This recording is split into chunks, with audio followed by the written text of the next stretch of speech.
ग्रामगीताचार्य बंडोपंत बोढेकर यांचा अभंग संग्रह आनंद भान म्हणजे चारित्र्य संवर्धन करणारे हे अभंगाचं पुस्तक आहे.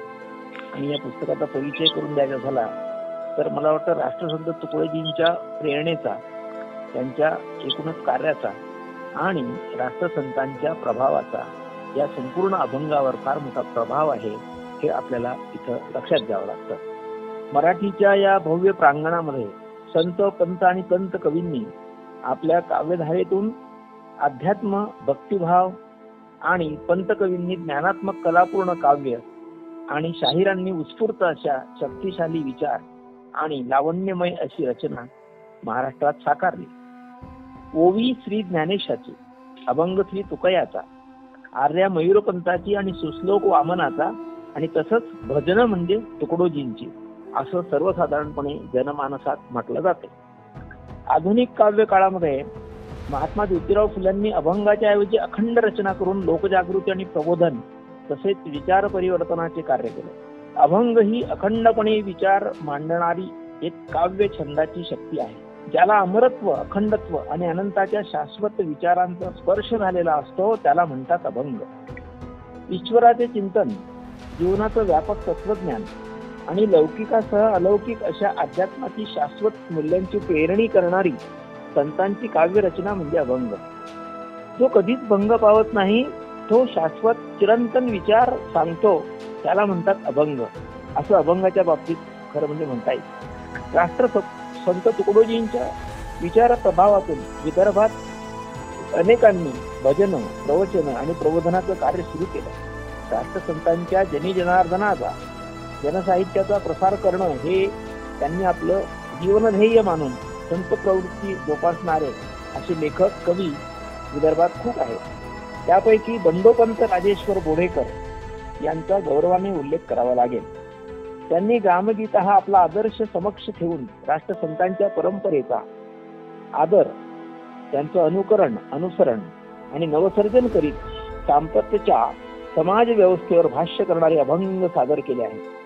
मानवी जीवनातील दुःख, दारिद्र्य आणि अपेक्षा भंगांना सोसून त्यामध्ये जीवनानंद कसा ओतपोत भरलेला आहे याचं प्रतिपादन करण्यासाठी बंडोपंतांनी अभंगाचा मार्ग स्वीकारलेला आहे.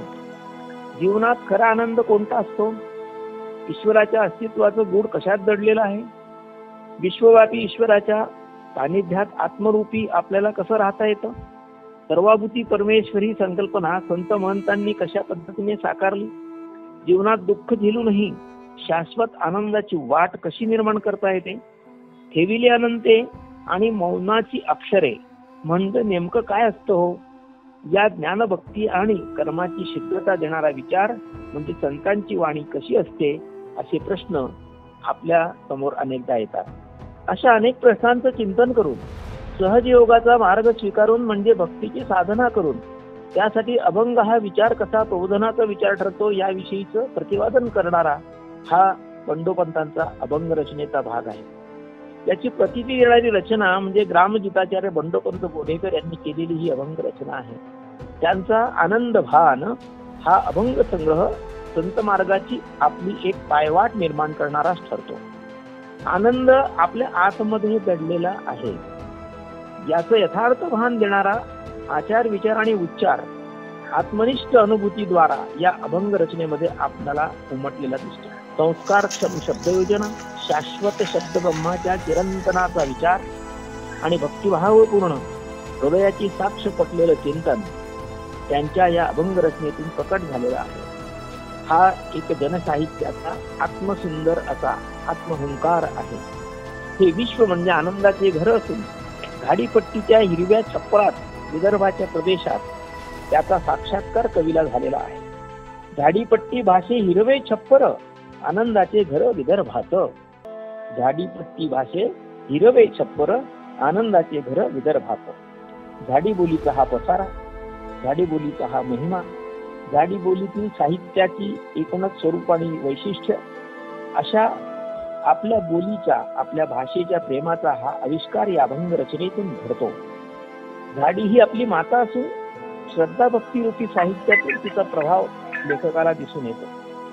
राष्ट्रसंत तुकडोजी महाराज त्यांची ग्रामगीता, एकूणच ग्रामसंस्कृती, ग्रामचिंतन आणि ग्रामसुधारणांचे विचार एक अनुयायी भक्तिभावाने जनमानसात प्रसारित करण्याचं ध्येयवेड असं स्वप्न घेऊन कसा उभा राहतो, त्याची कृतिशील भक्तिरूप रचना म्हणजे बोडेकर यांचे हे अभंग आहे. या अभंगातील आनंदभान या संग्रहातील अभंगांची नोंद मराठी साहित्यात निश्चितच घेतली जाणार आहे. माझी झोळी आहे घट्ट विणलेली, ज्ञानाने भरलेली संताची या. माझी झोळी आहे घट्ट विणलेली, ज्ञानाने भरलेली संताची या. असा निर्धार करून अंधश्रद्धेला जीवनात थारा नाही असं सुस्पष्टपणे बोडेकर या अभंगातून मांडतात. मानवी जीवने श्रमदानी तत्व, त्यागाचे हे सत्व आचरावे. मानवी जीवने श्रमदानी तत्व, त्यागाचे हे सत्व आचरावे.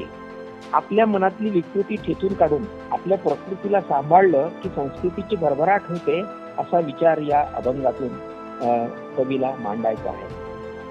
मोबाईलद्वारे दृष्टी झाली अधू, ऐदी झाली वधू कुटुंबात. मोबाईलद्वारे दृष्टी झाली अधू, ऐदी झाली वधू कुटुंबात. सुसंवादापेक्षा झगडे वाढले, वाचन कमी झालं. यामुळे संसारामध्ये हा एक नवा रोग मोबाईलच्या रूपाने आलेला आहे. संसारात विषयाचा विचार यामुळे रुजू लागला आणि त्यामुळे भांडण तंटे होऊ लागले. जनप्रबोधन आणि जनसाहित्याचं मूल्यमाप जपून आपल्या अभंगातून हा अत्यंत शाश्वत विचार कवी बोडेकर या ठिकाणी मांडतात. आयुष्य सुंदर करावा व्यायाम, करा राम राम व्यसनास.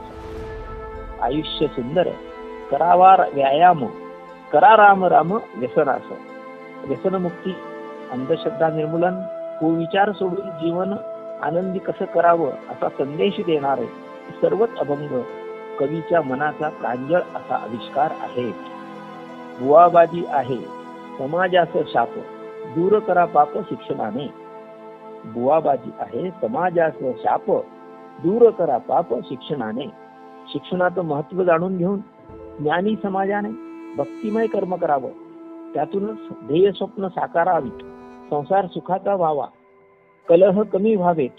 मूल्य शिक्षणातून माणूस घडवावा. भक्तीने आत्मग्लानी कमी होते, प्रार्थनेने मनशांती मिळते. अज्ञानाचा दोष घालवून सज्ञानी व्हावे. शेतकरी पुत्राने शेती मातीवर खूप प्रेम करावे. अशा आचार विचार शुद्धीतून आनंद निर्माण करणारे हे एकूण 78 अभंग आहेत. आणि ह्या 78 अभंगांचा हा आनंदभान संच म्हणजे कवी बोडेकर यांच्या सर्जनशीलतेचा आविष्कार आहे. संसार नव्हे तो भातुकली खेळ, संस्काराचा मेळ आयुष्यात. संसार नव्हे तो भातुकली खेळ, संस्कारांचा मेळ आयुष्यात. कर्म जे चुकती अविवेकी गती, म्हणून दुर्गती येत असे. कर्म जे चुकती अविवेकी गती, म्हणून दुर्गती येत असे. तुकड्याचा शब्द आम्हा अर्थ स्वर, तोची भावांकुर जगासाठी. तुकड्यांचा स्वर आम्हा अर्थ स्वर, तुकड्यांचा शब्द आम्हा अर्थ स्वर, तोची भावांकुर जगासाठी. संत शब्द व्हावा जीवनाचा साध, ग्रामगीता गुज हेची असे. संत शब्द व्हावा जीवनाचा साध, ग्रामगीता गुज हेची असे. सत्याचे पूजन कर्माची साधना, नित्य आराधना असू द्यावी. सत्याचे पूजन कर्माची साधना, नित्य आराधना असू द्यावी.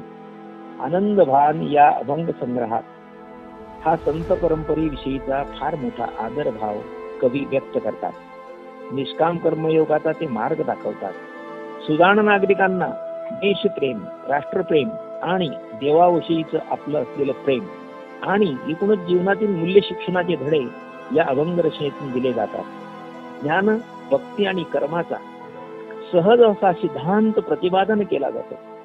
व्यसनाधीनता, अज्ञान, दारिद्र्य, पापपुण्य, जीवन चिंतनाचे ज्ञानमार्ग चोखाळणे आणि जीवनात ज्ञानमार्गाच्या माध्यमातून आत्मोद्धार करणे आणि आत्मोद्धारासाठी चारित्र्य आणि सम्यक मानवी जीवनाचा सरळ मार्ग दाखवण्यासाठी हा आनंदमय विचारांचा खजिना कवी बंडोपंत बोडेकर हे या ठिकाणी घेऊन आलेले आहे. त्यांना एक समाज शिक्षक म्हणून या अभंगाच्या संदर्भात खरंच त्यांचा गौरव केला पाहिजे. राष्ट्रसंत विचारांचे अनुयायी ते आहेत. सर्जनशील जीवनवादी कलेचे ते कवी आहेत. त्यांच्या सहज भाषेचा आणि आपल्या मातीशी घट्ट नातं सांगण्याच्या शाश्वत शब्द संपदेचा, तरुण साकार भक्तीचा हा संवाद आहे. हा संवाद म्हणजे अभंगाच्या रूपाने ते राष्ट्रसंतांचा, एकूणच महाराष्ट्राच्या संत परंपरेचा विचार आणि सुजाण नागरिक घडण्यासाठी त्यावयाची सुविद्या या अभंगातून ते आपल्याला मांडत आहे. आनंदाचे भान अभंग संग्रहाचे त्यामुळे मला स्वागत करावेसे वाटते. मी त्यांचं स्वागत करतो. त्यांना नवी नवी रचना करण्यासाठी या निमित्तानं शुभेच्छा देतो.